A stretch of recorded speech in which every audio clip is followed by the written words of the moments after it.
Hi, welcome back to my channel. I'm Gemma, I talk about books, and I have a brand new bookcase. I'm also ridiculously hot and my back is killing me right now. Probably need to say thank you to my dad for helping me put the bookcase together. And before I start filling it and sorting out the absolute bomb site that is my bedroom at the moment, I thought I would do the reading habits tag. So the first question is, do you have a certain place at home for reading? And the answer is probably just my bed. We're not in a particularly big house, we don't have a lot of space, and if I just want to be able to get on with reading and not get massively interrupted and distracted, my bed is probably the best place to do it. Question 2 is bookmark or random piece of paper? Bookmark. Absolutely no question. As a child I probably did use the old bus ticket and goodness knows what else, sweet wrapper, but no, bookmarks, I love them. I have quite a lot. Question 3, can you just stop reading or do you have to stop after a chapter with a certain amount of pages? I will always try to get to the end of a chapter. If I can't get to the end of a chapter because it's particularly long or I just don't have the time, I will look for a natural page break. So good places are where they put the little asterisks in, or just the end of a page and it's kind of a natural place to end. I can't stop in the middle of a page, random paragraph, something like that. It needs to have a proper end so that when I carry on I know where I left off. Question 4, do you eat or drink while reading? Drinking, yeah, not a problem. Eating, no, not really. I like to either be concentrating on my book or concentrating on my food. Can't really do both. I don't really want to get my books in a mess, but also if it's a really good book, I don't want to be distracted and not eating. Question 5, multitasking, music or TV while reading? Music, highly unlikely. I don't think I ever really listen to music while I'm reading. I don't mind the TV being on. If I find myself getting distracted and watching the TV, then it's either something that I really want to watch and therefore need to concentrate on that, or it's not a brilliant book and it's losing my attention. If, however, I'm really loving my book, I'll probably take myself somewhere else where distractions are less likely. Question 6, one book at a time or several at once? Well, I mean, practically and technically you can only read one book at a time. You can't have a book in each hand and be reading a page at a time. But yeah, multiple, not a problem. If I've got a non-fiction on the go, then I might read a chapter or so just before bed, so then during the day, on my commutes to and from work or at the weekend, I might have another book on the go.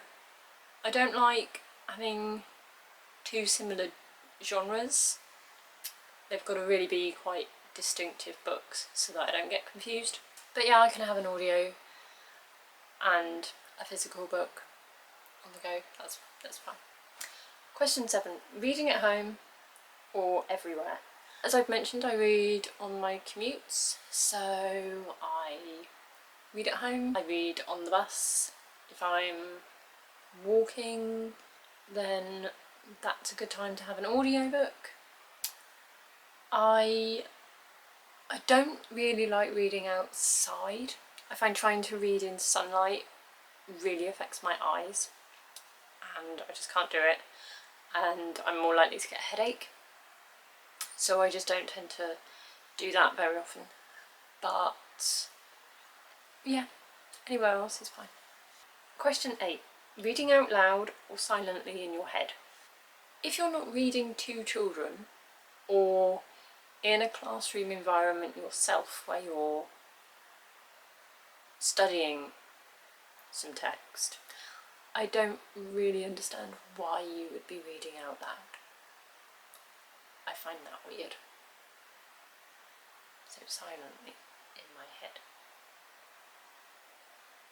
Question 9. Do you read ahead or skip pages?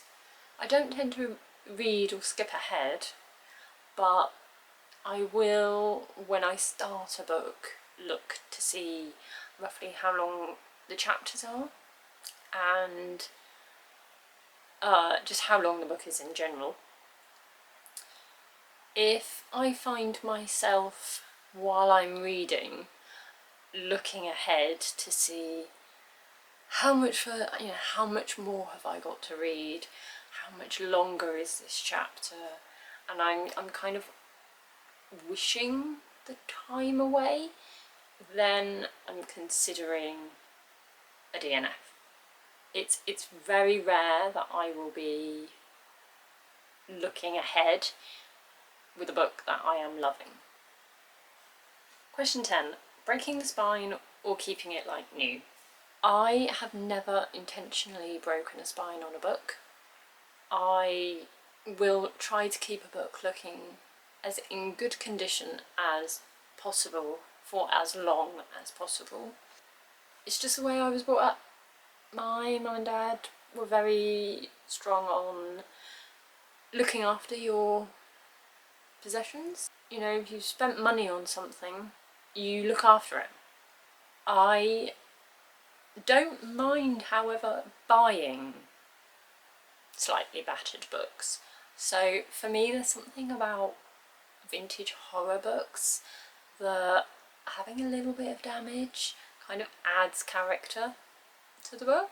I don't know, maybe I'm the only one who thinks that. So I don't mind a little bit of a broken spine or sort of nicked pages and things like that. But, you know, what other people do with their books is absolutely fine. Just don't do it to mine. Question 11. Do you write in your books?